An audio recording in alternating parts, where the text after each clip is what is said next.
여들톡 들으면서 나도 팟캐스트 한번 해볼까? 라고 생각해본 톡토로들 계신가요?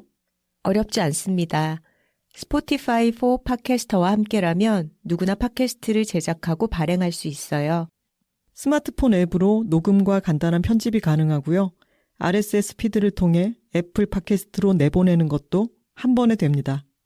이제 여러분의 이야기를 시작해보세요. 여들톡처럼. 스포티파이 4 팟캐스터가 여러분을 도와줄 거예요. 지금 바로 스포티파이 4 팟캐스터를 앱스토어에서 다운받고 시작해보세요. 심지어 무료입니다.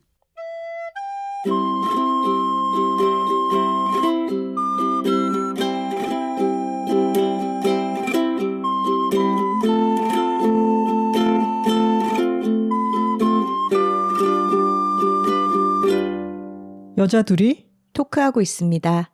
안녕하세요. 황선우입니다. 안녕하세요. 김하나입니다. 하나씨, 네, 선우씨. 벌써 99화입니다. 이야, 진짜 정말 많이도 떠들어왔구나 이런 생각이 드네요. 그러네요. 다음 주에 벌써 여둘톡이 100화를 맞게 됐고요. 100화라고 하면 일주일에 한 편씩 올라온다고 했을 때 2년 남짓 됐을 때 맞게 되는 거잖아요. 저희가 물론 중간에 방학이 있었기 때문에 2주년 공개 방송을 하고 나서 약 한 달 정도 뒤에 100화를 맞게 됐는데 좀 뚝 떨어지는 이런 숫자에 아무래도 우리가 의미 부여를 한 번씩 하고 넘어가게 되잖아요. 아이가 태어나서도 100일이 되면 처음으로 성장을 기념하는 그런 시기이기도 하고 저희도 100화를 맞이해서 참 여러 가지 감회가 듭니다. 톡토로들에게 많은 축하를 받고 싶고요. 근데 저희가 여들톡의 회차를 이야기할 때 이게 한 회 한 회라고 하면 횟수를 얘기하는 느낌이고 네. 한 화 하면 그 담화 이야기 한 편의 이야기 같은 느낌이어서 저희는 화를 써왔는데 100화는 100화보다는 100회가 더 입에 붙는 것 같아요. 그러네요. 100회 특집. 더 입에 맞는 것 같습니다. 네. 여둘톡 다음 화는 100회 특집 에피소드로 꾸며볼 거고요. 우리 톡토로들과 조금 더 이야기를 생생하게 나누면서 방송을 녹음할 수 있는 방법이 뭐가 있을까 고민하다가 저희가 인스타그램 라이브를 하기로 결정을 했습니다. 저희 둘이서 뚝딱뚝딱 만들고 있는 거 아시죠? 여러 채널들을 고려를 해보다가 인력의 문제도 있고 저희가 해본 도둑질이라고 도둑질은 아닌가? 인스타그램 라이브는 여러 번 해봤으니까 익숙한 방식으로 네, 사실 저희는 다 닥치는 대로 하는 거 여러분들도 아시잖아요. 오늘 아침에 회의에서 결정했습니다. 네, 6월 1일 토요일 오후 3시에 김하나의 인스타그램 계정 그러니까 김털컹 KIMTOLKONG 계정으로 인스타그램 라이브를 방송을 할 테고요. 오후 3시에 시작을 해서 또 요새 날씨도 좋고 한데 어디 놀러 가시거나 다른 일정이 있으신 분들도 계시겠지만 야외에서도 들어올 수 있죠. 휴대폰이 있다면. 그럴 수 있죠. 저희한테 보이는 라디오 같은 거 좀 할 생각 없느냐 이런 말씀을 해주시는 톡토로 분들도 많이 계셨는데 저희가 소리째에서 녹음을 하는 광경을 그대로 송출한다고 생각하시면 되고요. 댓글로 질문이나 저희와 함께 대화를 나누실 수도 있으니까 그날 시간이 되시는 분들은 많이 참여를 해주시면 좋겠습니다. 네, 그날 저희 작업실인 소리째의 모습도 어떤 느낌인지 보실 수 있고요. 저희가 지금도 마이크를 앞에 놓고 각자의 노트북이 펼쳐져 있고 옆에는 간이로 천 같은 거를 집에 남는 걸 드리워서 약간 흡음 기능을 하도록 칸막이 느낌으로 세워놨는데 매달아놨죠. 이런 현장을 생생하게 보실 수 있을 것 같아요. 어떻게 보면은 아니 저렇게 전문적이어 보이지 않은 환경 속에서 녹음을 한다고 라고 생각하실 수도 있는데 어쨌거나 여둘톡이 어떻게 태어나는지 그 과정을 생생하게 보실 수 있는 흔치 않은 기회니까요.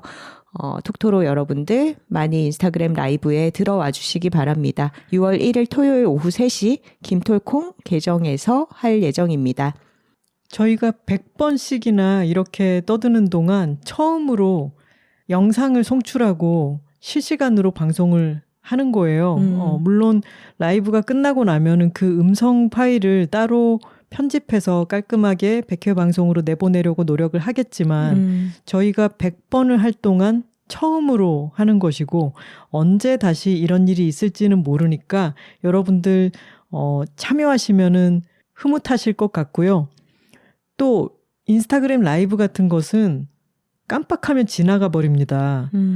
지금 일정표에다가 기입을 해두시고 저희의 100회 특집을 함께 만들어주시면 좋겠습니다. 네, 저희 1주년, 2주년 공개방송 톡토로 투게더 때는 해외에 계신 톡토로 분들이 참여하지 못하는 걸 아쉬워하셨잖아요. 온라인으로 있는 라이브 방송의 경우에는 지역의 제약이 없이 참여할 수 있으니까 시간이 맞으시다면 많이들 들어와 주시기 바랍니다. 그리고 인스타그램 라이브의 어떤 장점이 여러분들이 실시간 댓글로 참여할 수 있다는 거잖아요. 저희한테 하고 싶은 이야기들, 궁금한 점들 그날 라이브 댓글로 많이 받아볼 생각이고요. 그리고 인스타 라이브 이전에 메일을 주시는 것도 너무 좋습니다. 저희에게 지금 100회 축하 메시지 그리고 궁금한 점들 메일 보내주시고 계시는데요. 이거는 예정대로 6월 1일 방송이니까 5월 31일까지 받도록 하겠습니다. 축전 같은 개념으로 한 말씀들 해주시면 저희가 방송에서 언급을 할 수 있겠죠. 네. 우리 톡토로들이 메일을 쓰다 보면 너무 길어지는 현상이 다들 있는 것 같아요. 그러지 않으셔도 되고요. 아주 짧고 경쾌하게 할 말만 해주셔도 됩니다. 자, 100회를 한 회 앞두고 있는 오늘은 제 99화입니다. 99도 느낌이 참 좋네요. 100이 뭔가 꽉 차고 하나가 완성된 그런 느낌이라면 아직 거기까지 가기에 1%가 모자란 1%를 남겨둔 그 느낌도 참 괜찮네요. 선우 씨. 네, 하나 씨. 저희가 이런저런 일정들이 있어서 각자 조금 분주한 시기이긴 하지만 네. 지난주는 특히 더 흥성흥성하게 분주했습니다. 그렇습니다. 왜냐하면 제 생일 주간이었기 때문이죠. 지나고 나서 축하를 받아도 참 좋네요. 생일이란 것은. 선우 씨는 항상 생일 날씨 부심이 있잖아요. 맞아요. 제 생일이 제가 47세죠. 47년 동안 살아오면서 뭐 그전에 기억나지 않는 어린 시절도 있지만 한 99%는 날씨가 좋았던 것 같습니다. 정말 그러기 쉽지 않죠. 선우 씨의 생일은 5월 19일이죠. 네. 선우 씨가 태어난 날에 대해서 어머니께서 늘 해주신 말씀이 있었다고. 엄마랑 지금도 생일 축하 메시지를 서로 이제 엄마한테 받고 저도 답장을 하면서 항상 이 빠지지 않는 얘기가 장미 얘기예요. 제가 태어났을 무렵에 온 세상에 장미가 흐드러지게 만발했고 엄마는 그게 참 너의 탄생을 축하해 주는 것 같아서 너무 기분이 좋았다. 그리고 올해의 생일 축하 메시지에도 장미가 만발한 걸 보니까 우리 딸 생일이구나. 5월은 네 생일이 있어서 더 좋다. 이런 얘기를 주고받았죠. 참고로 이날 하루 아니면 선우 씨 어머니께서는 이렇게 낭만적인 메시지를 절대 전달하지 않는 분이십니다. 가끔 생일날 말고도 할 때가 있어요. 아, 그래요? 어버이날 이럴 때. 그때는 근데 제가 먼저 좀 다정하게 말을 건네긴 했었네요. 엄마 뭐 떨어져 있어서 카네이션 선물은 못하지만 그때 이제 현금을 입금을 했겠죠. 저희 사이에 항상 그렇듯이 용돈을 보내드렸더니 그때 엄마 뭐라 그랬더라? 엄마의 정원에는 늘 우리 딸이라는 카네이션이 사철 아름답게 피어 있단다. 아, 진짜요? 이런 답장을 한 적이 있어요. 우리 엄마가. 아니 그거 왜 나한테 얘기 안 해줬어요? 맨날 엄마랑 약간 투닥거린 얘기, 우리 엄마 이렇게 또 퉁명스럽게 말씀하셨다. 이런 얘기만 해서 저는 몰랐어요. 아니, 그거 우리 같이 살기 전이고, 그럼 아주 옛날이네요? 그렇죠. 그리고 뭐, 엄마들도 자식 키우다가 보면 예쁠 때가 있고 미울 때가 있듯이. 그렇지 않아요? 부모도 똑같죠. 부모도 예쁜 말 할 때가 있고 미운 말 할 때가 있고. 그런 거죠. 선우 씨 생일을 맞아서 생일 직전까지도 뭘 할지 정해두지를 않았었죠. 뭐 옛날에는 어디 미리 예약을 해두고 뭐 그러기도 했지만 이번 생일 같은 경우에는 그 직전까지도 사실은 정확히 스케줄이 어떻게 될지도 가늠하기 힘든 부분도 있었고 그리고 하나 씨가 한창 마감 중이라 뭔가 미리 너무 정해두고 압박을 서로 주고받고 싶지가 않더라고요. 그리고 그날은 사실은 원래는 녹음을 하는 날이었죠. 일요일이었기 때문에 녹음 일정을 당기고 그 날을 어떻게든 사수하겠다 해서 이제 비워놨는데 그날 무엇을 할지를 그래서 미리 정해두지는 못했었죠. 하지만 이렇게 MBTI가 마지막이 P로 끝나는 사람들은 언제나 요행을 노리지 않습니까? 그렇죠. 속칭 아다리라고 하는 그런 것을 노리는데 뭔가 그날 좀 맞아 들어갔죠. 그날과 그 전날과 며칠 동안 날씨가 계속 좋았고 뭔가 저는 땡볕에 나가 노는 거 이런 거 되게 좋아하거든요. 그래서 이 좋은 날씨를 야외에서 즐기고 싶다라는 생각에 제 생일 며칠 전에 인스타그램에 올라온 포스팅을 보고 저거다 하고 충동적으로 정했습니다. 그게 뭐냐면 창덕궁 후원 관람이었어요. 마침 창덕궁 후원 자유관람의 마지막 날이었습니다. 네. 근데 요즘은 이런 행사가 있으면 너무너무 빨리 매진이 되잖아요. 다들 어떻게 일찌감치 아는지 금방 예매가 마감이 되는데 한 절반 정도의 표는 현매를 할 수 있도록 남겨놨더라고요. 그래서 그거를 검색해서 그렇다는 거를 알고 나서 내 인생에 잘 없는 오픈런을 하자라고 얘기를 해서 그날 거의 아침에 일어나서 바로 준비를 해서 창덕궁으로 갔죠. 그랬더니 한 2시간 정도의 표는 매진이 되고 그 이후 표부터는 자리가 있더라고요. 그래서 가장 더운 시간 1시로 예매를 해놓고 근처에서 식사를 했습니다. 식사를 한 곳도 요즘 핫한 레스토랑이었고 거기서 브런치를 먹으려고 들어갔는데 마침 2층 야외 자리에 앉게 됐죠. 건너편으로는 고궁의 지붕들이 그리고 담벼락이 보이고 햇살과 바람이 아주 좋은 날이었기 때문에 거기 앉아서 낮술, 샴페인으로 축하 건배도 하고 여러 가지 맛있는 것들을 먹었는데 그때도 운이 참 좋았던 게 저희 옆자리도 있었는데 저희 자리까지만 어떤 그늘이 들이오는 곳이었어요. 저희가 조금만 늦었으면 거기 자리가 아예 없거나 아니면 정말 땡볕에 앉아야 하는 상황이 되었을 텐데 그때도 아주 쾌적하게 날씨를 누리면서 생일 축하를 할 수 있어서 여러 가지로 요행이 찾아온 그런 생일이었습니다. 네. 창덕궁 후원은 저도 이번에 처음 가봤는데 다른 궁들을 다녀보긴 했지만 이 후원이 내내 개방되는 곳이 아니라서 그런지 일단 그 안에 나무들이 너무 볼거리더라고요. 그렇죠. 정말 수령이 오래된 나무들이 잘 가꿔져 있고 아주 무성하게 자라 있어서 후원의 중간중간 자리한 연못이라든가 정자라든가 건축물들을 보는 것도 즐거웠지만 일단 이 다양한 수종들, 나무들을 보는 것만으로도 굉장히 싱그러워지는 그런 시간이었습니다. 저희도 궁을 이곳저곳 같이 다녔는데 창덕궁을 같이 가기도 했지만 후원을 가지는 않았잖아요.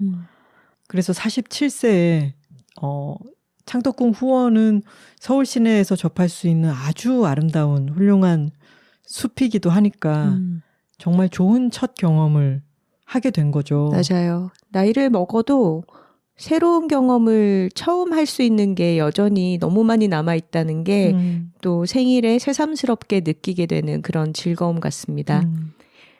제 생일은 햇볕이 아주 쏟아지는 그런 뜨거운 날이었는데 오늘은 또 비가 오고 있어요. 지금 녹음 중인 5월 26일 일요일은 비가 오고 있고 어제는 비 오기 전에 약간 가라앉은 그런 좀 습한 공기 속에 살짝 흐린 날이었는데 이런 날씨에도 요즘은 여전히 바깥 나들이를 하기 참 좋은 철인 것 같습니다.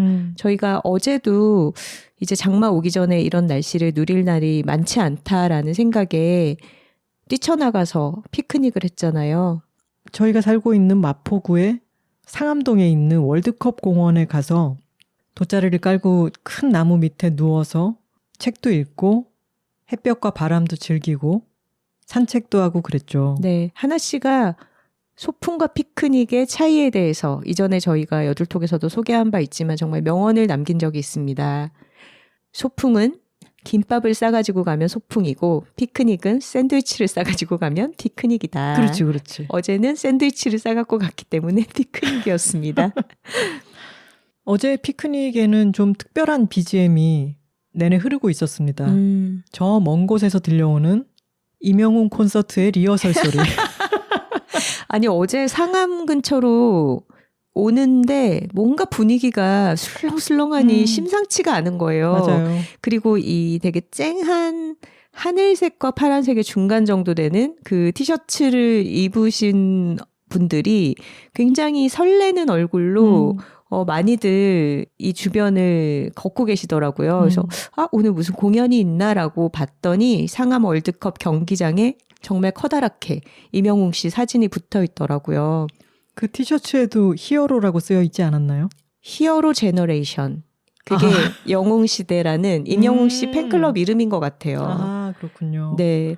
참, 뭐랄까. 덕질을 할 때 사람이 순수하게 되게 행복해 보이잖아요. 근데 정말 수천 명의 팬분들이 그렇게 행복한 얼굴로 동네를 돌아다닌 걸 보는 것도 참 그 에너지가 주변까지 기분 좋게 물들이는 그런 경험이었던 것 같아요. 리허설 시간도 좀 길었는데 공연 시간도 정말 길더라고요. 저희가 집에 와서 뭐 할 것들 다 하고 저녁 시간에 이제 조금 바람 통하라고 창문을 열어놨는데 공연 감상했잖아. 아니 그리고 왜 이렇게 목청이 좋아요, 임영웅 씨? 진짜 잘 들리던데? 저는 내내 약간 노이즈 캔슬링 이어폰을 끼고 있어서 잘 몰랐는데. 전 같이 즐기고 있었어요. 아파트 이런 거 속으로 따라 부르면서.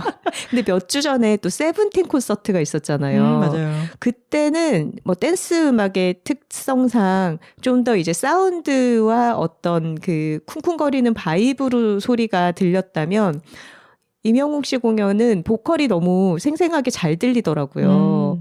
그래서 정말 목청이 좋구나. 그리고 솔로 가수가 저렇게 긴 시간을 공연을 끌어가려면 쉽지 않을 텐데 대단한 체력이다.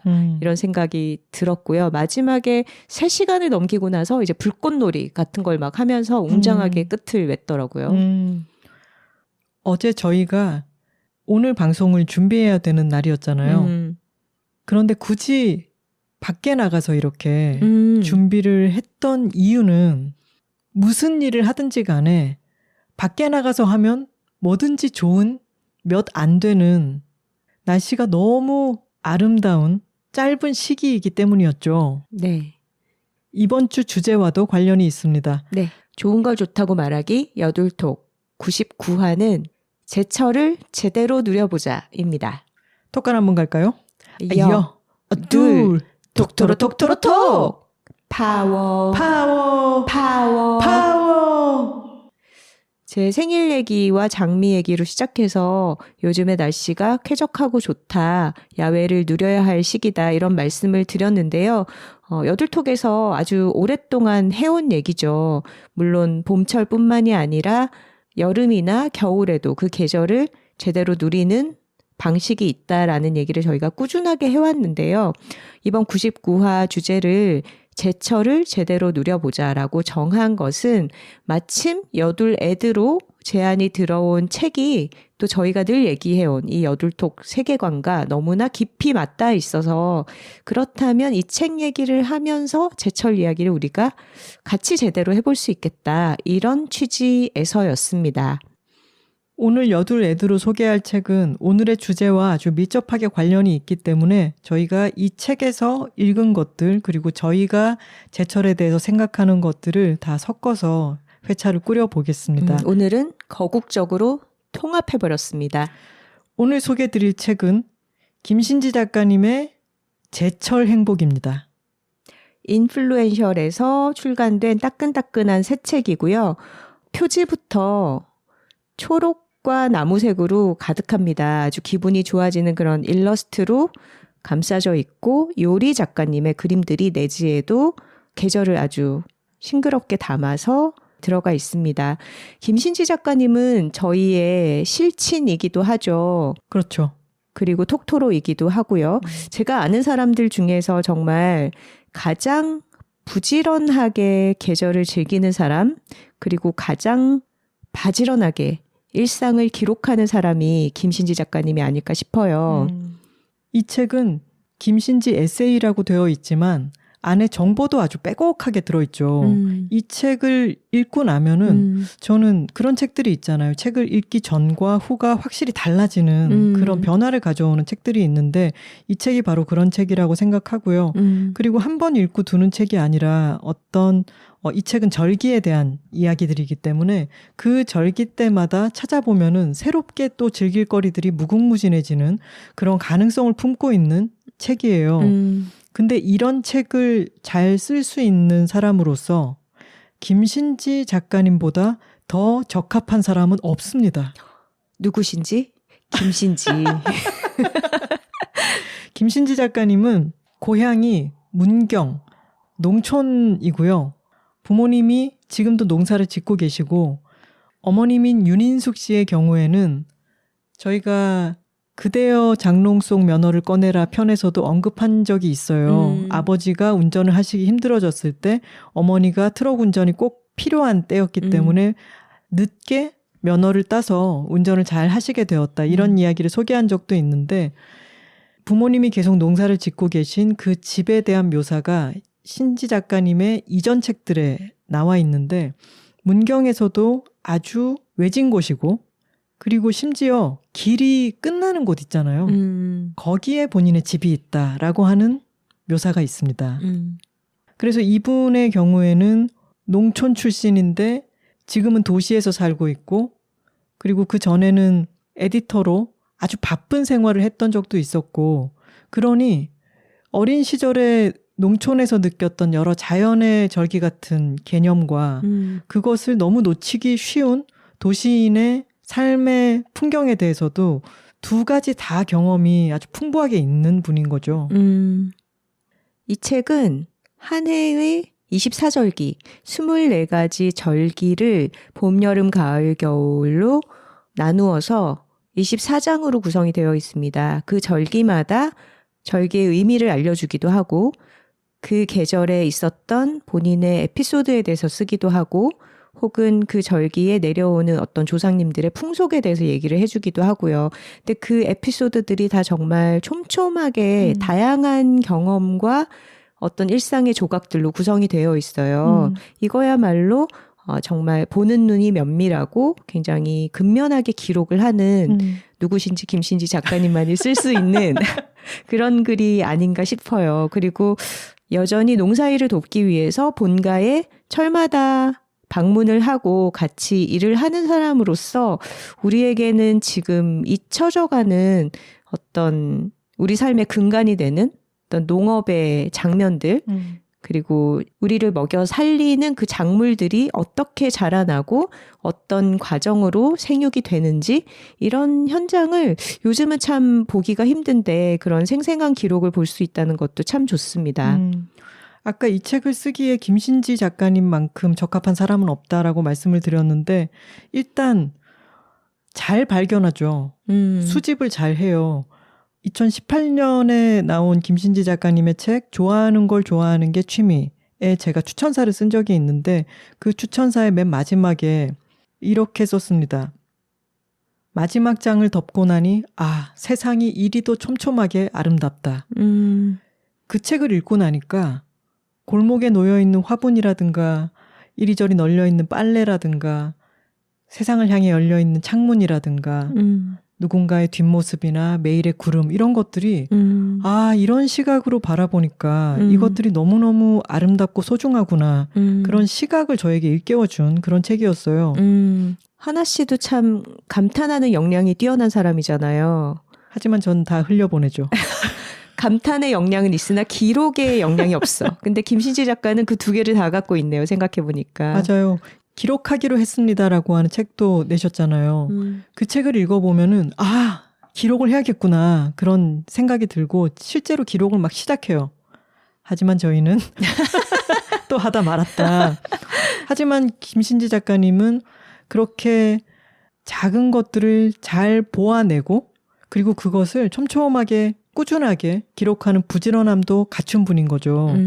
그래서 이번 제철 행복의 경우에는 이 작가님의 재능이 또 관심사가 집대성된 책이라고 할 수 있고 이 제철 행복이라고 하는 것 자체는 여둘톡이 톡토로 여러분들에게 매주 얘기하고 있는 주제와도 너무 밀접한 관련이 있어서 이 이야기를 하고 이 책을 읽는 것 자체가 저희에게 너무너무 큰 즐거움이었다는 말씀을 드립니다. 그리고 사실 톡토로이기도 한 김신지 작가가 저희에게 영향을 받은 부분이 이 책에 많이 들어가 있죠. 저희는 보면 알 수 있죠. 그렇죠? 일단 경칩 부분에 경칩은 이제 개구리가 겨울잠을 자다가 깨어난다 이런 절기이고 3월 5일 무렵인데요. 경칩 부분에 저희 여둘톡이 언급이 되어 있습니다.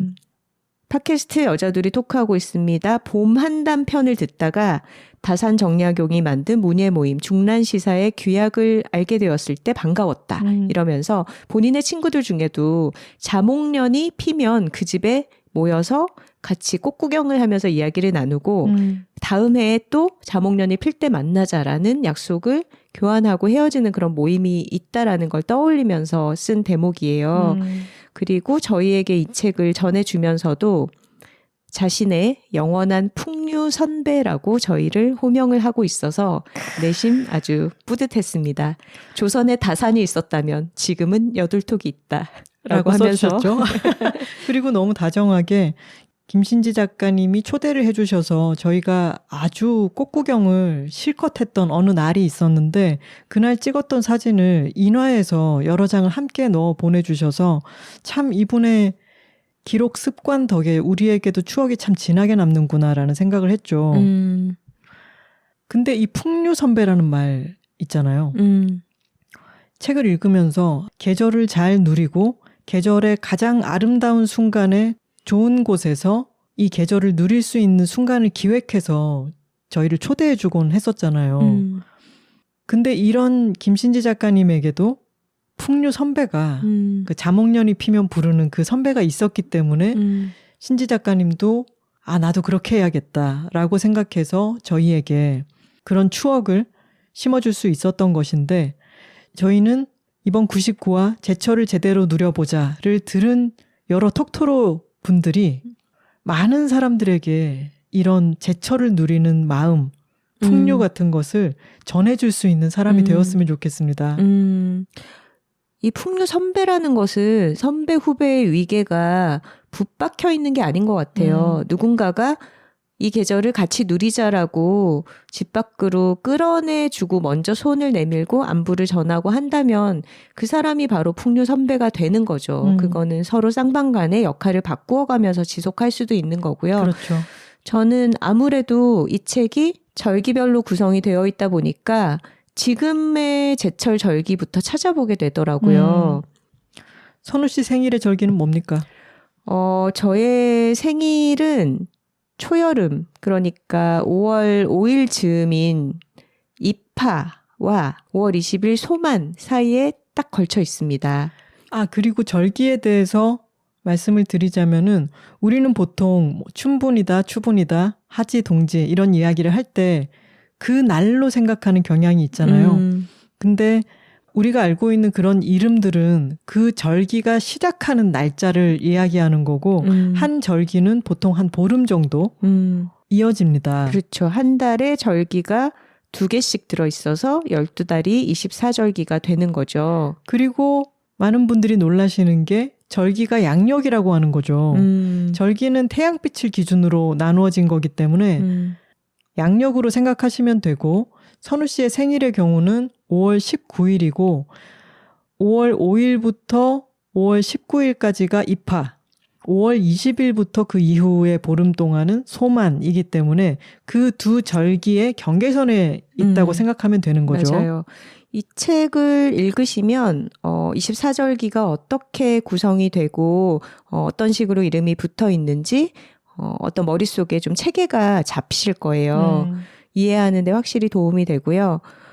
선우 씨가 태어난 무렵이 정말 좋다는 것은 이 책을 읽어봐도 돈이 없어도 시간만 있으면 이렇게 좋은 것들을 누릴 수 있다는 게 너무 놀라운 때가 바로 입하다. 맞아요. 그리고 입하 무렵에 피는 하얀 꽃을 구분하는 방법에 대한 이야기가 꽤 비중 있게 나옵니다. 그러니까 우리가 5월에 실록의 계절이라고 하잖아요. 그러니까 초록이 굉장히 무성하게 우거지는 때이기 때문에 백회편에서도 그런 얘기를 했었지만 어떤 시기에 꽃이 피느냐에 따라서 이 식물들이 번식을 하는 전략이 그 꽃에 담겨 있잖아요. 그렇죠. 예를 들고 싶은데 벌써 까먹었네요. 초봄에 피는 꽃일수록 아직 추울 때 피어나는 꽃들은 색과 향이 더 진해야지 동물들이 알아보고 목숨 걸고 온다. 이런 얘기가 있었잖아요. 근데 5월에 피는 꽃들은 그럴 필요가 없는 거예요. 이미 모든 것이 풍요롭기 때문에. 그리고 초록이 무성하기 때문에 대비가 되면 되니까 색에는 에너지를 쓰지 않고 향으로 꿀벌이나 나비를 유인을 한다는 거죠. 그래서 5월에 유독 하얀 꽃이 많다. 이런 얘기가 있어요. 그래서 잎하얀 꽃이라고 조어를 만드셨는데 잎하에 피는 하얀 꽃, 그렇죠. 잎하얀 꽃. 그렇게 생각하니까 지금이 입하 무렵이다라고 생각하면 하얀 꽃을 관찰해도 좋겠고 아니면 봄에 흰 꽃들이 많네 라는 생각이 든다면 지금이 입하 무렵이겠구나 이렇게 유추할 수도 있겠죠. 그래서 비슷비슷해 보이는 하얀 꽃나무들을 어떻게 구분하는가를 또 친절하게 일러스트로 설명을 해놨습니다. 저희 집 앞에도 쫙 피어있는 5월 초에 피는 이팝나무. 이팝나무는 정말 쌀알처럼 이렇게 길쭉한 꽃이 달리면서 굉장히 하얀 무더기들이 나무를 뒤덮고 있죠. 한국 쌀은 아니고 약간 자스민 라이스 같은. 그쵸. 동남아 쌀처럼 좀 길쭉한. 그리고 덩굴덩굴로 아래를 향해서 매달리는 아카시나무. 그리고 별처럼 생긴 사실은 꽃받침이 달리는 산딸나무. 이런 것들에 대해서 이제 구분법들을 써놨어요. 근데 이제 재밌는 게 이렇게 꽃 이름을 많이 알면 무슨 소용이 있느냐. 그것을 자문하면서 김신지 작가도 그렇게 얘기를 하는 거예요. 특별한 일이 안 생긴다. 그냥 꽃 이름 많이 아는 사람이 된다. 그게 얼마나 좋은데요. 근데 저는 그런 것 같아요. 꽃 이름을 많이 아는 사람이 멋있지 않아요? 그렇죠. 저는 제일 멋있는 것 같아요. 그러니까 같이 산책을 할 때, 저 식물 뭐지? 저 꽃 뭐지?라고 했을 때 바로 답해줄 수 있는 사람이라는 거. 그거는 정말 내공이고 멋이죠.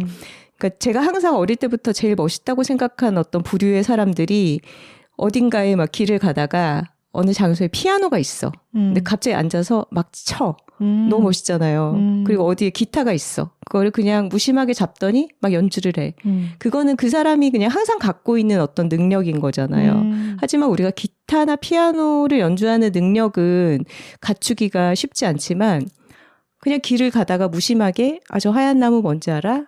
저건 잎합이고 이건 다르게 생겼잖아. 이건 조팝이야. 이걸 알려준다라는 거는 굉장히 그 사람의 평소 늘 갖추고 있는 능력치다. 이게 멋이다라고 말을 하고 싶어요. 하지만 식물의 이름을 많이 알고 구분하는 것도 기타나 피아노의 기량을 익히는 것처럼 시간도 많이 들고 관찰력이 쌓이는 그런 것도 오랜 노력이 필요하죠. 그리고 식물 이름을 가르쳐준 사람은 그 식물을 볼 때마다 생각이 납니다. 그렇죠. 제가 늘 얘기하지만 산수유의 이름을 처음 가르쳐준 친구 너무 생각나고요. 저는 이번 봄에 우리 진 선배가 우리를 불러내서 같이 산책을 할 때 미선나무를 처음 익혔어요. 미선나무는 이제 볼 때마다 진 선배를 생각하게 되겠죠. 제가 가르쳐준 것도 많다는 걸 잊지 말아주셨으면 좋겠습니다. 너무 많아서 근데 생각이 안 나는 것 같아 더. 아까 저희를 피크닉 나가라고 등 떠민 게 바로 이 책이었다라고 말씀을 드렸는데 아주 잊을 수 없는 표현이 있죠. 절기를 챙기는 사람들에게 한국의 날씨 중에 장마는 아주 분명한 절취선이다 라는 표현이에요. 맞아요. 우리가 40몇 년 동안 날씨를 겪어왔기 때문에 이제 좀 지나면 장마지 대충 이 정도로 생각하지만 입하, 소만, 망종이 지나고 나면은 장마가 오고 7월 초 장마가 지나고 나면 수박 맛도 뚝 떨어질 뿐더러 여러 가지가 바뀌잖아요. 그래서 날씨가 정말 좋을 때 피크닉 가자 또는 야외에서 만나자라고 했을 때 귀찮아하는 사람이 있을 때면 신지 작가님이 불안 마케팅을 한다고 표현을 해놨어요. 좀 있으면 장마야. 지금 안 하면 안 돼. 지금 나가지 않으면 곧 불쾌지수 98%로 치솟는 그런 때가 온다고. 그러면 사람들이 아 맞네. 그러고선 따라 나선다는 거죠. 장마가 오기 전에 이제 야외를 즐겨야 된다. 그런 식으로 불안 마케팅을 한다고 하면서 저는 이 대목이 참 좋았어요. 누군가에게 초여름은 반바지로 시작되고 맞아요. 누군가에게는 팔꿈치를 타고 흐르는 복숭아 과즙으로 시작되겠지만 나에게는 야외 테이블에 앉는 저녁으로 시작된다. 이 묘사들이 너무 좋지 않나요? 이 제철 행복 책은 저희는 너무 좋은 책이라고 생각하지만 톡토로 여러분들이 여기 나온 모든 것을 다 따라 하시려고 하면 큰일 그게 나죠. 바로 복가치즘이 됩니다. 맞아요. 이걸 촘촘하게 24절기를 나는 최대치로 다 누리겠어라고 생각하면 너무 삶이 바빠집니다. 누구도 그렇게는 살 수 없어요. 그래서 이 책의 순서대로 그리고 나와 있는 모든 것을 다 꼭꼭 씹어서 읽어야지 이렇게 생각하시기보다는 여기에 나와 있는 이 절기의 유래 같은 것은 그 절기가 되었을 때 관심이 생기면 꼼꼼히 찾아보면 좋을 것 같고 그러니까 어떤 부분은 우리 어린 시절에는 전과라는 게 있었잖아요. 참고서처럼 어떤 부분은 참고하고 어떤 부분은 이 계절에 아 그래 이런 심상이 있었지 하고 이 문장을 즐기고 이런 것들이 다 섞여 있어요. 아주 적절한 배분으로 섞여 있기 때문에 이 책을 읽을 때는 조금은 더 전략적인 독서를 하시는 게 이 책을 훨씬 더 즐겁게 읽는 방법이 될 것 같아요. 책꽂이에다가 두고서 지금 계절이 무슨 절기더라? 이러면서 한두 챕터 정도를 찾아보는 식으로 1년 내내 곁에 두고 읽으면 참 좋을 것 같아요. 근데 방금 선우 씨가 읽은 부분처럼 김신지 작가님이 살아오면서 느꼈던 그리고 발견했던 여러 심상들을 묘사해 놓은 부분들이 너무너무 좋습니다. 특히 제가 가장 좋아했던 부분은 친구와 어느 날 먹었던 돌미나리 전에 대한 부분인데 그 전이 맛있어 보여서 그런 거 아니에요? 아니에요. 아주 뭉클한 그런 부분이 있었어요. 우리가 어떤 계절에 그 시기에만 누릴 수 있는 것을 누렸던 사람과 함께 만드는 추억에 대해서 생각해 볼 수 있게 하는 아주 좋은 문장들이 사이사이에 빼곡하게 들어 있습니다. 저는 절기를 챙기고 계절을 잘 누리려고 노력하는 것의 의미에 대한 부분도 참 좋았는데 눈앞의 계절을 바라보고 있으면 후회하느라 과거에 걱정하느라 미래에 가 있는 마음을 계속 현재로 데려올 수 있었다. 이게 여둘톡이 매주 계속 발신을 하면서 그때 피어있는 꽃이나 그때 먹을 수 있는 음식이나 그때 날씨에 대해서 계속 이야기를 하는 이유와도 다 있는 것 같아요. 많은 분들이 여둘톡을 듣고 있으면은 좀 덜 불안해진다, 안정감을 느낀다라고 말씀하시는 부분에는 저희가 편안하게 얘기하는 말투도 있겠지만 사실은 지금 그 계절에 매주 그때마다 변해 있는 세상에 날씨에 대해서 이야기를 많이 하기 때문일 수도 있을 것 같아요. 이 제철 행복이라는 게 사실 돈이 많은 사람이라고 더 크게 누릴 수 있는 게 아니죠. 그게 또 참 멋진 포인트죠. 그렇죠. 뭐 세상에 실록이 우거지고 숲이 너무 아름다울 때 그걸 소유할 수 있는 사람이 있는 게 아니기 때문에 모두가 다 누릴 수 있다. 이런 구절도 나오고요.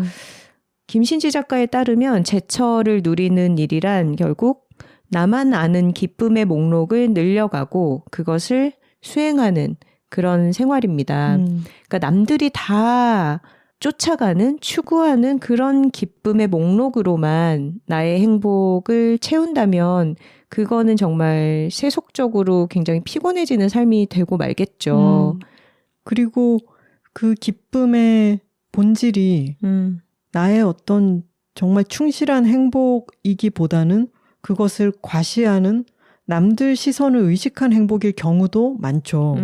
하지만 자연을 많이 누리는 것은 내가 자연 속에서 아주 작은 일부구나 라고 하는 것을 계속 느끼게 되기 때문에 그 행복감이 내 안에서부터 충실하게 밖으로 번져나오는 그런 행복감인 것 같아요. 자, 계절을 누리는 것에 있어서 저희도 많은 기술을 함양하려고 노력하고 있잖아요. 선우 씨와 저도 지나가다가 식물을 한 가지라도 좀 이름을 알고 그 특성을 파악하려고 노력을 하고 이 책에도 마침 나와 있었지만 저희도 내 나무를 하나 정해보아라. 그래서 관찰을 같이 해보면 좋지 않겠는가 이런 이야기도 늘 하고 있잖아요. 그렇게 식물을 관찰하는 것은 계절의 변화를 잘 파악하는 어떤 기술이 되죠. 저희 여둘톡 제2화에도 40대의 인생도 꽤 괜찮아 라는 편에 꽃이 좋아지면 나이 든 거라는데 라는 말에 대한 이야기를 나누잖아요. 그렇다면 세상에 이렇게 아름다움이 많다는 걸 더 발견해가는 나이라는 것은 너무 근사한 것 아닌가? 그런. 그렇죠. 나이 먹는 것의 어떤 순기능이죠. 긍정적인. 식물을 계속 관찰하면 그 식물이 이제는 잎이 처음으로 났구나, 꽃이 폈구나, 단풍이 드는구나, 이제 잎이 떨어지는구나, 가지가 원래는 이렇게 생겼었구나. 이런 거를 계속 관찰하면 그게 시간의 흐름을 계속 느끼게 되는 거잖아요. 왜 회사 다닐 때 너무 바쁘면 예전에 모호연 작가님도 그런 말씀을 하셨죠. 너무 바빠서 출퇴근길에 꽃이 잔뜩 피어 있는데 그걸 못 본 채 지나가 버렸다고. 맞아요. 아마 물리적인 시간보다는 마음의 여유가 없어서 제철을 누리기 힘든 사람들이 많을 거예요. 저도 회사 다닐 때를 생각해보면 내가 좋아하는 계절, 내가 누리고 싶은 시기와 상관없이 어떤 회사에서 그 업종이 가지는 바쁨의 시기, 주기라는 게 있잖아요. 하나 씨도 광고회사 다녀봐서 알겠지만 뭐 3월, 9월에 광고가 많아. 그럼 이때는 뭐 절대 쉴 수 없는 때죠. 그런 식으로 회사를 다닐 때 내 스케줄이 회사의 일정에 묶여 있다가 회사를 그만두고 프리랜서가 되면서 정말 계절을 제대로 만끽하는 경험을 처음 했던 것 같아요. 그러니까 만약에 이 방송을 들으시면서 나는 그럴 수 있는 여유가 없어라고 생각하시는 회사원분들도 많이 계실 텐데 그거는 본인의 잘못은 절대 아니고 어떤 누구나 제철이라는 것을 더 잘 즐길 수 있는 상황이라는 게 삶에서 다른 시기에 오는 것 같아요. 그래서 그때를 위해서 또 준비를 미리 해놓을 수도 있겠죠. 그리고 회사 창밖으로 늘 보이는 나무들이 있다면은 한 그루를 정해서 쉴 때 그 나무의 변화를 그냥 가만히 바라보는 것도 참 큰 힐링이 되겠다 싶은 게 그 나무의 변화를 관찰하는 것 자체가 잠시나마 나를 현재에 두게 하잖아요. 그래서 저희도 내 나무를 정해보라고 말씀을 드리는 게 비슷한 이유입니다. 식물을 보는 것은 명상이네요. 그렇죠. 명상이야말로 현재에 살게끔 나를 과거의 후회나 미래의 걱정으로 데려가지 않고 바로 이 순간에 놓고 관찰을 하는 일이잖아요. 식물을 보는데 그런 기능이 있네요. 그렇죠. 저희가 얼마 전에 백회를 취재하기 위해서 제주에 갔다 왔잖아요. 그때 느꼈던 게 식물을 관찰하는 것만큼이나 새의 소리를 듣는 게 어떤 계절을 감각하는 정말 큰 기쁨이구나 하는 거였어요. 맞아요. 저희가 녹음해서 들려드리기도 했죠. 휘파람 새소리. 이게 숲속에서 새소리를 들으니까 어떤 특이한 새가 그 안에서만 살아간다는 것도 있지만 다른 도시의 생활소음 같은 게 차단된 상태에서 그러니까 찻소리 같은 게 전혀 들리지 않는 데서 새 소리를 들으니까 그게 정말 청량하게 다가오더라고요.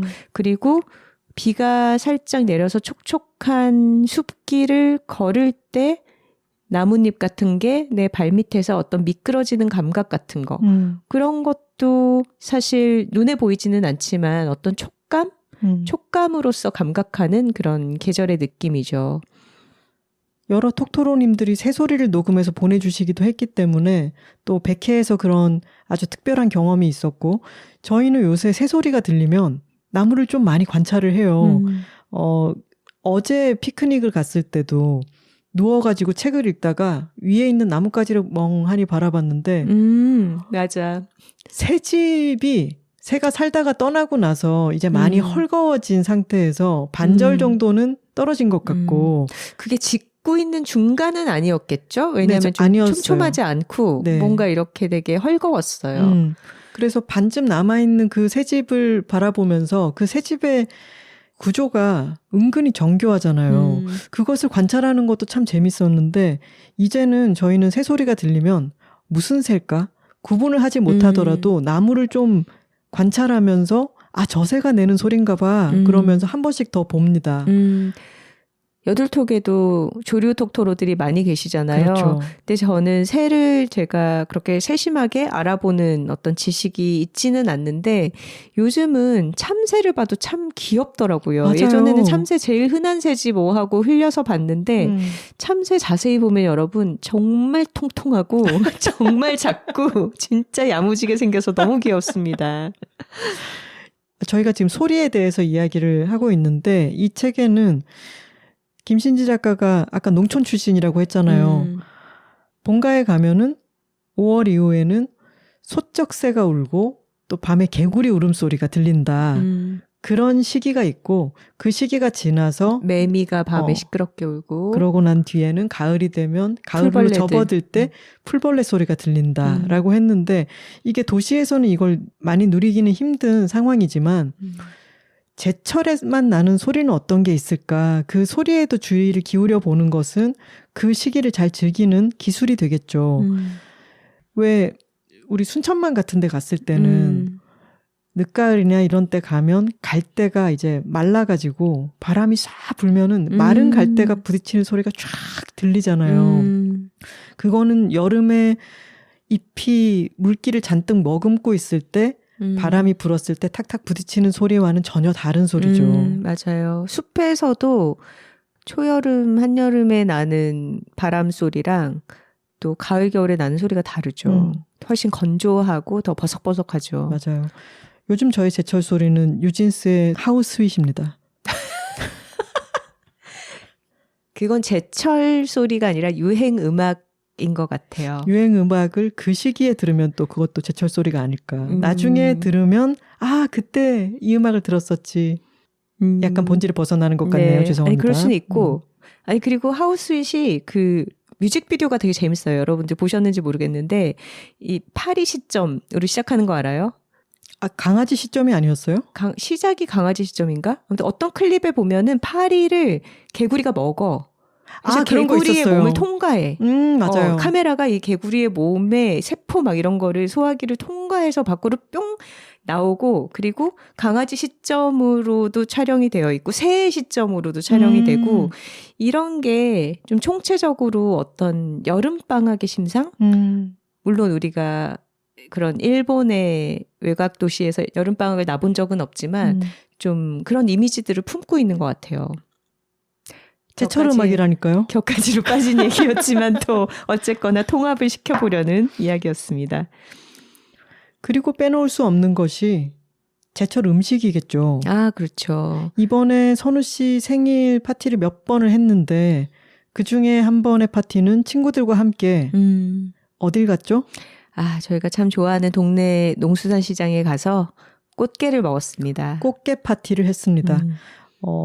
선우 씨 생일 무렵은 암꽃게가 알을 그득히 품는 때이기 때문에 꽃게찜에 또 친구들마다 각각 화이트 와인을 싸들고 와서 아주 풍성한 성대한이라고 하려고 그랬어요. 성대한 파티를 했죠. 근데 그게 정말 호사죠. 칠링이 잘 된 화이트 와인과 꽃게는 너무 잘 어울리거든요. 아주 행복한 생일이었습니다. 그리고 요즘까지 마늘종이 제철이고요. 국산으로 먹을 수 있는 좀 짧은 시기이고 그리고 대저토마토철이 지나가서 조금 아쉬운데 또 그 4월, 5월에 짧게 먹을 수 있는 게 산딸기잖아요. 그렇죠. 산딸기도 정말 짧게 나오는데 저희 아빠 그 참 한철. 좋아하셨던. 아버지 참 소녀소녀한 거 좋아하셨어. 산딸기 설탕에 착착착 이렇게 재워놨다가 시원하게 뒀다가 먹으면 너무 맛있죠.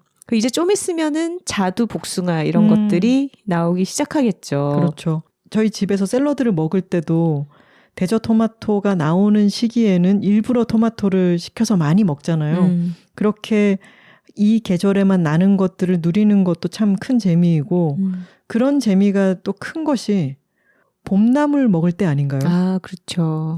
겨울 동안 조금 잊고 있었던 뭐 냉이라든가 달래라든가 이런 게 나와서 그 향이 진할 때 먹을 때 그 반가운 느낌? 맞아요. 저는 봄 되면 냉이는 꼭 한번 사서 된장찌개를 끓입니다.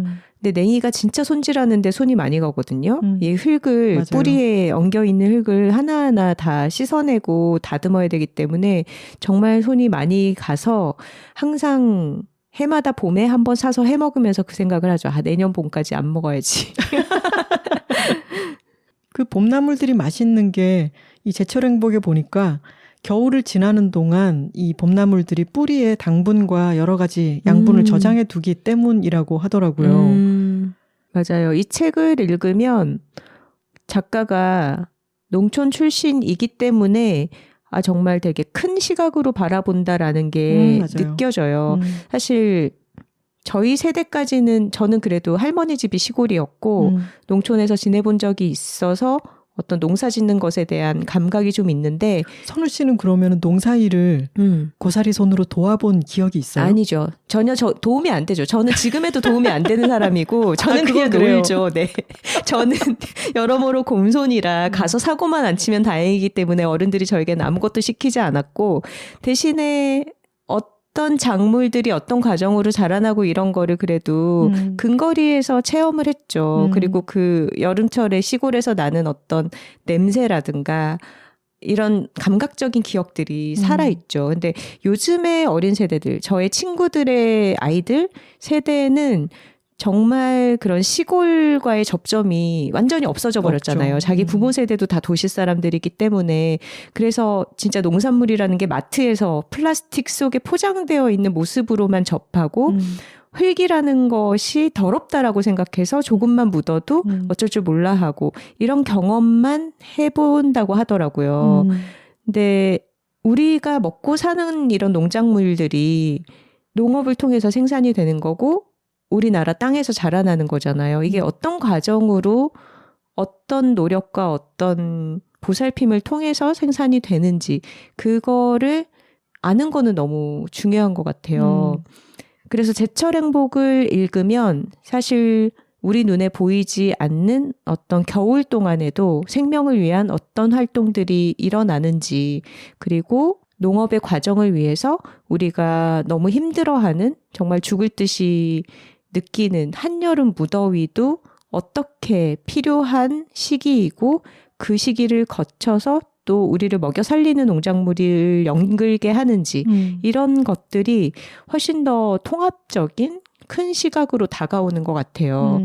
이게 산업화 이후에 정말 자연과의 단절이 일어나 버린 우리 세대에게는 너무 필요한 관점이 아닌가 싶습니다. 맞아요. 겨울에 눈이 보리에게는 이불이다. 라고 하는 표현이라든가 그러니까 눈이 많이 오면은 불편하다고만 생각할 게 아니라 보리가 잘 자라도록 눈 이불을 덮어주는 것이다 라고 생각하면 또 다른 느낌이 들죠. 그리고 선우 씨가 얘기한 것처럼 좀 더 큰 시각으로 볼 수 있게 되는 게 우리는 겨울에 봄 가까울 때 눈이 생겨서 거기서 꽃이니 잎이 나온다고 생각하지만 아주 미리부터 작은 눈이 이미 마련되어 있죠. 그러면서 미리미리 준비했던 것들이 때를 맞추어서 피어나는 거기 때문에 겨울 동안 어떤 생명작용이 중단됐다거나 하는 것이 아니라 계속 준비를 하고 있다는 것. 그런 카릴 차페크의 표현을 인용한 부분이 있었는데 셔터를 내려놓고 분주하게 물건을 정리하고 있고 생산하고 있는 그런 가게처럼 식물들은 계속해서 봄을 준비하고 있다는 것. 그리고 김원비 작가님도 하지 감자 이런 이야기를 했지만 여기 감자 수확하는 이야기가 너무 재밌잖아요. 맞아요. 서울에서 온 사위가 다 타버렸다. 동네 사람들이 이러면서. 새벽 5시부터 가서 이제 땡볕 속에 감자를 캐는 그런 장면들도 있는데 왜 포카칩도 햇감자로 만든 포카칩이 더 맛있다면서요. 여름 동안에는 햇감자로 만든 감자칩이 그 표기가 되어서 따로 판매가 되죠. 근데 훨씬 맛있어요. 저도 그냥 마트에서만 농산물을 접한 편이라 이 책을 읽고 확실히 알았어요. 양파, 마늘, 감자는 하지 무렵에 햇양파, 햇마늘, 햇감자가 나오는구나. 이걸 확실하게 알게 됐어요. 그리고 그 표현도 너무 재밌죠. 감자 환갑. 맞아요. 하지 지나면 감자가 이제 시들어지고 맛이 없어진다고 하지가 감자의 환갑이다. 이렇게 자연은 계속해서 순환하고 있고 무언가가 끝나는 게 아니다라고 하는 감각을 습득하는 게 너무 좋지 않나요? 서클 오브 라이프인 거죠. 거대한 순환에 우리 자신의 존재도 포함이 되어 있죠. 맞습니다. 풍류라고 하는 말이 있죠. 김친지 작가도 저희에게 풍류 선배라는 표현을 써줬는데 이 책에는 한자를 풀어보는 것들도 많이 있잖아요. 이를테면 봄춘자를 보면은 땅 밑에 이렇게 새로운 새싹과 햇볕이 들어있는 그런 모양이라고 할 수 있고 이렇게 한자 자체를 가지고 뜻을 생각해보는 그런 부분이 많이 있는데 풍류라는 말도 다시금 생각해보면 참 좋죠. 물론 풍류라고 하는 것은 여러 다양한 것들을 아우르는 단어이기는 하지만 글자를 뜯어보면은 바람풍에 흐를 유자잖아요. 그러니까 바람의 흐름을 즐길 줄 아는 것. 그것이 풍류의 본질이기도 하죠. 그러네요. 절기가 사람들이 왜 처서매직 이런 얘기도 하지만 절기가 진짜 신기하잖아요. 그리고 그 절기를 아까 말씀드린 것처럼 그 절기에 들어가는 그 입기일이라고 하는 그 한 날짜로만 생각하지 마시고 그때부터 보름이다라고 계속 생각을 하시면은 딱 그 날짜 지난다고 뭐가 달라지진 않지만 그 날짜로부터 보름 기간은 분명히 뭔가가 변환되는 기간이라는 것. 그리고 제철 행복에 보면 그런 얘기가 있어요. 뭐 입춘이니 입춘이 지나고 나서 그 추위나 더위가 달라진 것 같지 않은데라고 느끼지만 사실은 낮에 드러나지 않는 변화들이 밤에 일어난다고. 맞아요. 그러니까 입추가 되면은 낮에는 여전히 뜨겁게 느껴지지만 밤 기온이 선선해지기 시작하는 거죠. 그리고 바람이 딱 달라지는 어떤 날들이 있지 않나요? 그 바람을 감식하는 것 또한 계절을 아주 잘 누릴 수 있는 능력이라고 생각합니다.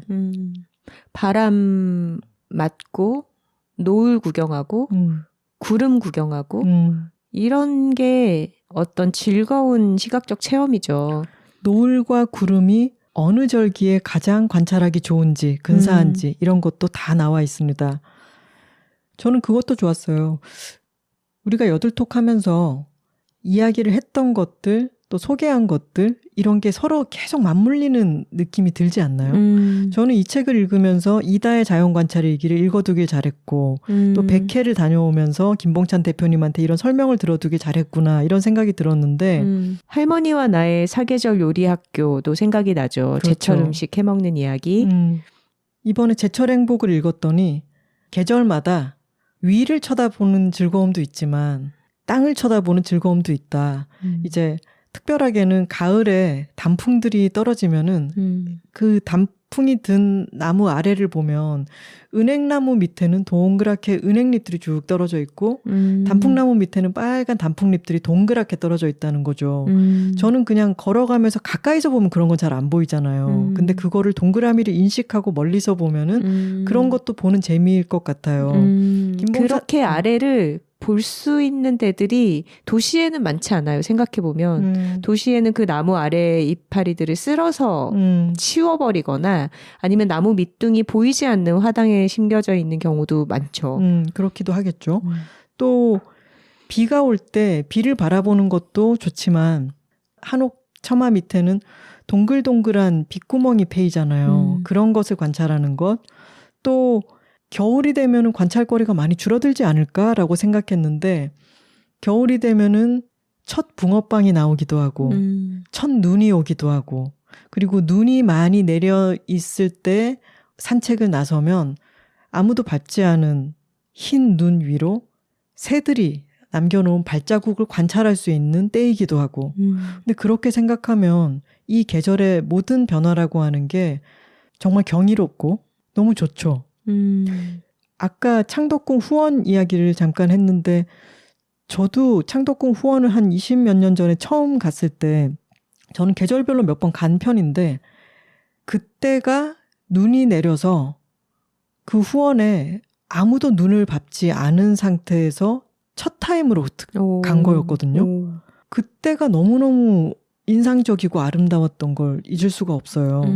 그러니까 그 계절별로의 심상을 정말 잘 즐길 수 있는 그런 노하우가 빼곡한 책이라고 할 수 있습니다. 그리고 선우 씨, 네. 우리가 마침 99화잖아요. 네. 근데 이 책을 읽어보면은 구자가 양수, 그러니까 수에는 양수와 음수가 있는데 옛 동양에서는 짝수를 음수로 두고 홀수를 양수로 쳤다. 그러니까 지금 현대의 마이너스 음수랑은 다른 개념인 거죠. 아, 그렇죠. 근데 이 구자가 왜 구땡이라는 말도 있지 않습니까? 구자를 아주 길하게 여겼기 때문에 99 이런 숫자는 아주 길해서 9월 9일을 중요하게 생각하는 것도 있었고 그랬는데 책 뒷부분에 구구소한도라는 거 기억나요? 9일씩 9번 81일이 지나면 겨울이 지난다. 이렇게 생각했다고 하죠. 네. 동짓날 흰 종이에다가 매화 81송이 또는 매화 꽃잎 81개를 그려서 붙여놓고 그 다음 날부터 하루 하나씩 색칠을 해 나갔다고 해요. 그래서 99, 81일 정도가 지나면 그 매화가 색칠이 다 끝날 무렵에 이 문을 열어보면 매화가 피어 있는 거죠. 저는 이거 읽으면서 선우 씨 뭐 생각나지 않았나요? 어드벤트 캘린더. 되게 비슷한 개념이지 않아요? 옛날 사람들이 TV도 없을 때 깜깜하게 느껴지는 겨울을 나는 어떤 재미 요소였던 거죠. 이 책에서 보면은 참 옛날 사람들이 귀여워요. 그쵸? 맞아요. 저는 또 옛날 전통 풍속 중에서 굉장히 귀여웠던 게 포쇄라고 하는 풍습이 있더라고요. 맞아요. 이제 여름 내내 장마 가지고 꿉꿉하잖아요. 그러니까 습하니까 옛날에 그다지 내구성이 좋지 못했던 책이라든가 옷감 같은 거를 꺼내서 볕에 말리는 거예요. 이제 초가을에. 그렇게 하면 이제 습기에 눅눅해져 있던 뭐 책의 종이라든가 옷의 이런 재질 같은 것들이 조금 바람도 통하고 햇볕도 맞고 하면서 이제 좀 더 단단해져서 오랫동안 사용할 수 있었다. 이런 풍속이고 또 바람을 쏘인다라는 이름을 따서는 거풍이라고도 하고 또 그늘에서 뭔가를 말리는 거는 음건 이런 식으로 이름들이 다 따로 있더라고요. 그리고 비슷한 시기에 이제 언급되는 농산일의 풍속으로는 호미시시라고 해서 여름에 바쁜 농사일이 다 끝나고 가을 거지 직전까지 이제 곡식들이 익어가기만 기다리면 되는 그 짧은 어떤 휴가의 타이밍에 호미를 씻어놓고 농부들이 회식하면서 가을 거지를 기다리는 그런 갈무리의 풍속이다 하는데 참 어떤 그림이 그려지면서 되게 흐뭇했습니다. 저는 세종이 성군이다 싶었던 게 당시 영의정이 상소를 올려가지고 사해가 하나 되고 만백성이 태평하니 경치 좋은 곳에서 놀게 하소서라고 하는 상소를 올린 거예요. 그래서 음력 3월 3일 삼진날과 9월 9일 중양절을 명절로 공인해서 백성들이 경치 좋은 곳을 택해서 즐거이 놀 수 있도록 윤허했다는 거예요. 공식 날씨 좋으니 경치 좋은 곳에 가서 놀아라라고 하는 국경일을 국경일이 아니죠. 공휴일을 선포한 거죠. 비슷한 맥락으로 아이슬란드에 솔라르풀이라는 휴가가 있다면서요. 이게 날씨가 화창하다는 이유만으로 예정에 없이 주어지는 휴가라고 합니다. 그러니까 아이슬란드는 저희도 여행 다녀와 봤지만 정말 날씨가 변화무쌍하고 맞아요. 비바람이 몰아칠 때가 너무 많잖아요. 여름에도. 그러니까 날씨가 좋은 날은 쉬어도 된다. 이런 제도가 있다라는 게 얼마나 날씨 앞에 인간이 무력하면서도 주어진 조건 안에서 그것을 순응해서 누리는 게 되게 중요한가 이런 거를 반영하는 개념인 것 같아요. 왜 영화 한 편을 보더라도 영화 안에는 그 스토리도 있고 배우의 연기도 있고 대사도 있고 영화의 색감이라든가 구도, 음악 모든 것들이 다 총체적으로 나오잖아요. 그렇죠. 그러니까 영화 한 편을 즐길 때 그것의 스토리만 즐기는 게 아니라 조금 더 주의를 기울이면 영화를 속속들이 더 잘 읽어내고 더 잘 즐길 수가 있게 되잖아요. 마찬가지로 우리가 그 속에 있는 계속해서 흐르고 있는 이 엄청난 총체적인 계절이라고 하는 변화를 우리가 매 시간, 매 계절 잘 즐길 수 있으려면은 어디에 좀 주의를 기울여 보는 게 좋을까? 어디를 관찰해 보고 어떤 지식을 조금씩 쌓아가는 게 우리가 이 계절을 얼마나 더 풍요롭게 누릴 수 있을 것인가 하는 데 도움을 준다는 생각을 많이 하게 했어요. 제철 행복에 이런 구절이 나옵니다. 절기 이름의 뜻을 알게 되면 유리창을 깨끗이 닦아내고 계절의 풍경을 바라보는 기분이 든다. 이런 얘기가 나오는데 사실 우리가 절기에 대해서 더 잘 알게 되고 식물의 이름을 잘 알게 되는 게 어떤 실질적인 효용이 있지 않을 수도 있어요. 하지만 우리가 더 많이 알고자 하는 이유가 더 알게 되면 세상의 해상도가 높아지기 때문이죠. 그런 이유로 절기를 알아두고 그 철마다 어떤 것들을 누릴 수 있는지 알아가고 탐색하고 기획해 나가는 과정이 삶에 필요한 것 같습니다. 그리고 이런 생각도 해야겠죠. 우리가 이번에 암꽃게가 알을 풍성하게 품어서 정말 즐거운 선우 씨의 생일 주간을 보냈지만 암꽃게는 인간들이 맛있게 먹으라고 알을 품는 게 아니라는 것. 제철이라고 하는 것을 거기서 우리가 어떤 이득을 취할 수 있을 것인가 라고 하는 관점으로 바라보기보다는 그 제철 안에 있는 우리도 하나의 구성 요소로서 자연이 빚어내는 수많은 변화 속에서 우리가 감사하는 마음으로 그것을 누릴 수 있을 때 그것이 제철을 제대로 누리는 더 바람직한 마음가짐이 아닐까라는 생각이 듭니다. 기본적인 태도는 감사죠. 주어진 것에 감사해야죠. 주어진 날씨와 우리를 둘러싼 모든 것에 감사하는 마음이 일단 기본이겠습니다. 저희 여둘톡도 역주행하시는 분들, 처음부터 정주행하시는 분들 많이 계신데 저희가 제철 팟캐스트라는 말을 만들고 계속 그 시기에 듣는 게 제일 좋습니다라고 말씀을 드리잖아요. 그 시절에 그때에만 할 수 있는 이야기들로 계속 꾸려가 보겠습니다. 제철 팟캐스트로 많이 들어주셨으면 좋겠고요. 저희가 그동안 제철을 누리는 방식에 대해서 꾸준하게 이야기를 해왔습니다. 오늘 제철 행복을 소개했는데요. 지난 여둘톡 에피소드들 15화 여름 한담, 29화 가을 한담, 43화 겨울 한담, 52화 봄 한담, 이 계절 한담 시리즈와 함께 들어보시면 99화를 더 잘 즐기실 수 있지 않을까 싶습니다. 네. 댓글 소개 시간입니다. 사연과 광고 문의는 그리고 100회 축전은 W2 토킹 W 숫자 2 TALKING @gmail.com으로 보내주시면 됩니다. 지난 98화 냉면 먹고 싶다였는데요. 정말 폭발적인 반응이 쏟아졌습니다. 우리 톡토로들은 먹는 이야기 참 좋아하세요. 그렇죠? 일주일 사이에 냉면 사진을 한 우리 300그릇 본 것 같지 않나요? 댓글에도 본인이 드신 냉면 사진들을 많이 첨부를 해주셨고요. 저희 인스타그램에도 저희를 태그해서 정말 많이 올려주셨어요. 그리고 지난 시간에 여둘 애드는 맥파이 앤 타이거였잖아요. 네. 켈리쌤 님이 이렇게 쓰셨습니다. 제가 뭔가 물건을 팔 일이 있으면 일단 두 분을 섭외해야겠습니다. 저는 차에 별 관심 없는 사람이었는데 두 분이 차 얘기하시는 걸 들으며 바로 영업당했네요. 저 그렇게 팔랑귀 아닙니다. 라고 하셨습니다. 네, 맥파이 앤 타이거도 주문이 끊이지 않고 있다고 합니다. 6월 4일까지 이용할 수 있으니까 지난주에 주문을 놓치신 톡토로들은 맥파이 앤 타이거 지난주 방송을 참고해서 할인 코드 사용하시기 바랍니다. 석촌호수 흰발농개님께서도 여두레드 듣자마자 47,000원 할인받고 맥파이 앤 타이거 입차 구입 성공하셨네요. 많이 사셨네요.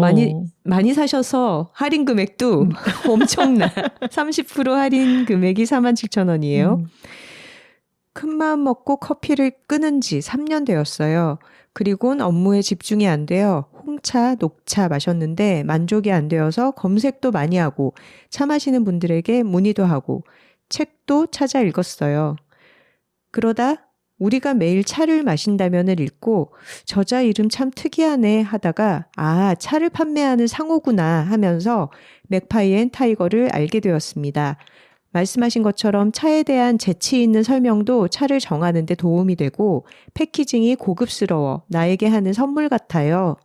차 구입하면 신상품 샘플 보내주시는 거 마시고 마음에 들어 계속 연이어 구입하고 있습니다. 유리다관도 계속 눈독 들이다가 친구가 사준다기에 오늘 사무실에서 받아 바로 설거지하고 내일 아침에 쓸 마음에 들뜨며 퇴근하는 길에 여두레드 듣는데 맥파이 앤 타이거라니 무려 30% 할인이라뇨. 제 생일인데 선물로 이렇게 큰 이벤트를 준비하시다니 하트. 본인에게 생일 선물 아주 거하게 쏘셨나 봐요. 그래서 할인 금액 47,000원. 오늘 자전거로 출근하는 길에 냉면편을 듣고 하루 종일 벼르다 5시 땡 퇴근하고 콩국수 먹는데 퇴근길에 듣는 여둘 애드가 맥파이 앤 타이거라니 진정한 여둘톡 라이프입니다. 30%나 할인해 주시기에 평소에 궁금했던 밀크 초콜릿 맛이라는 쑥차도 구입했는데 어서 마셔보고 싶습니다. 좋은 방송 해주시고 좋은 광고 받아와 주셔서 감사합니다 하셨네요. 기분 좋은지 글도 잘 써지네요 하셨어요. 고맙습니다. 4월 5월님께서 저희가 읽었던 백석의 시 아름답네요. 듣고 행복해졌어요 라고 말씀해 주셨습니다. 하트스토퍼님께서 차가운 면의 계절이 왔군요. 이 계절을 위해 러브핑코로 배를 데워놓았습니다. 중요하죠. 냉면을 맛있게 잘 먹기 위해서 여러 계절 러브핑코로 배를 데워놓는 것. 이것이 바로 제철을 맞을 준비를 하는 자의 자세 아니겠습니까? 맞습니다. 그리고 왜 망원동에 콩국수집 추천해달라는 말씀에 저희가 망원동이 아니라 논현동에 한 군데만 말씀을 드렸잖아요. 관세음 풋살님의 댓글입니다. 어제 앞부분 들으면서 출근해서 점심에 냉면 먹었는데 오늘은 콩국수 먹어야겠네요. 저도 여름마다 맛있는 콩국수 찾아다니는 콩국수 러버인데 망원동 예비주민 톡토로님, 유주 톡토로님이죠. 의 추천 요청을 듣고 댓글 쓰러 왔습니다. 망원동 인근에서는 콩청대 추천합니다. 아주 진한데 크림같이 부드러운 질감의 콩물이 중면 정도 굵기의 면에 잘 배어듭니다. 그리고 여름에는 인근 시장 두부가게들마다 콩물을 따로 파니 사다가 면만 삶아 해드시는 것도 좋을 것 같습니다.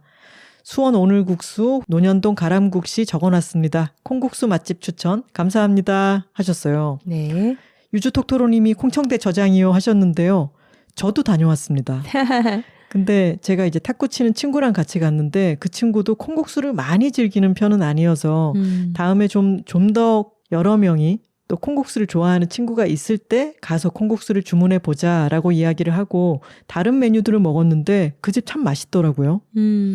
맛있는 밥집 알려주셔서 고맙습니다. 네, 저도 꼭 가봐야겠습니다. 스포티파이에서 유소민 님이 남겨주신 댓글입니다. 선우하나 작가님께서 냉면들 복수로 쓰셨어요. 왜냐하면 차가운 면들.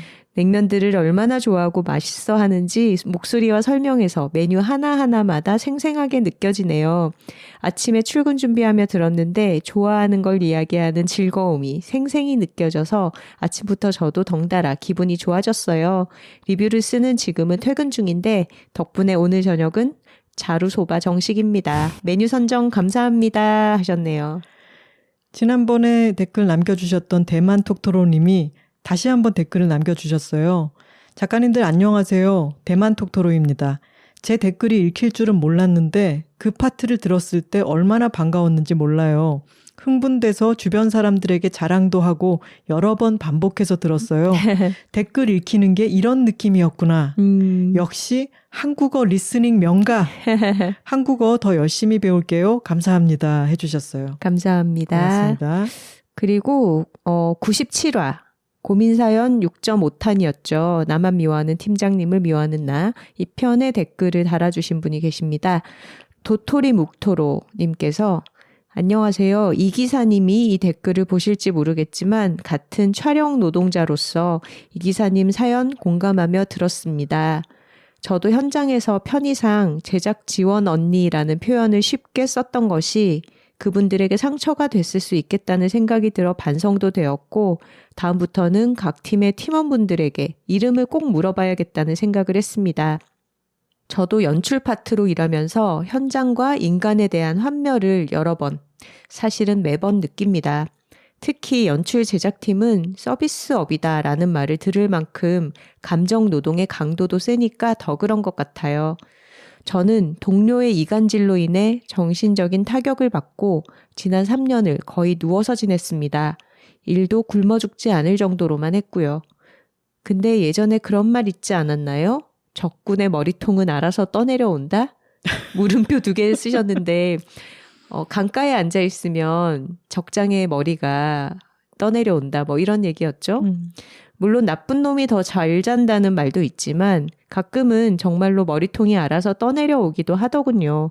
이 기사님을 괴롭히던 사람들의 머리통이 떠내려오기를 바라면서 푹 쉬시고 마음 추스리신 뒤 다음 스텝 가볍게 밟아가시기를 응원합니다. 하셨네요.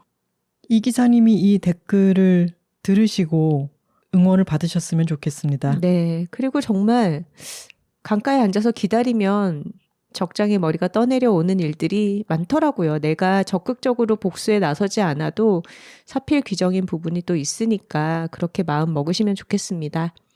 회사 다닐 때 나를 괴롭히는 저 인간의 본성을 다른 사람들은 너무 모르고 있는 것 같아서 막 속 터질 때도 있잖아요.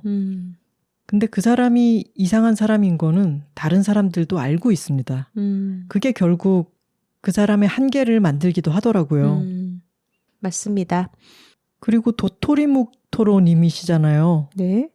김신지 작가의 제철 행복을 보시면은 도토리의 모자 생김새에 따른 도토리 구분법이 또 나와 있습니다. 아주 흥미진진하니까 한번 읽어보셔도 맞아요. 좋겠네요. 털모자 도토리와 베레모 도토리를 나눠놨죠. 그리고 일상기술연구소 저희가 여두레드로 소개했었죠.